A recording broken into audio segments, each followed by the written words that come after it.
মার্কিন president Donald Trump হুঁশিয়ারি দিয়ে বলেছেন, তাকে হত্যা বা হত্যার চেষ্টা করা হলে ইরানের বিরুদ্ধে তাৎক্ষণিকভাবে ভয়াবহ সামরিক হামলা চালানো হবে।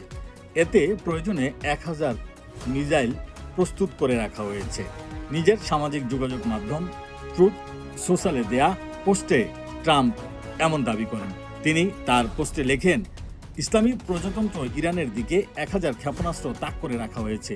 যদি ইরান সরকার বিশ্বের প্রান্ত থেকে দেয়া তাদের হুমকি অনুযায়ী যুক্তরাষ্ট্রের বর্তমান প্রেসিডেন্টকে হত্যার চেষ্টা করে, তাহলে সঙ্গে সঙ্গে আরও কয়েক হাজার ক্ষেপণাস্ত্র নিক্ষেপ করা হবে। ট্রাম্প জানান, এ বিষয়ে প্রয়োজনীয় নির্দেশনা আগে থেকেই দেয়া আছে। তিনি বলেন, মার্কিন সামরিক বাহিনী আগামী 1 বছর এবং প্রয়োজনে আরও বেশি সময় ধরে ইরানের সব এলাকা মাটির সঙ্গে মিশিয়ে দিতে প্রস্তুত ও সক্ষম।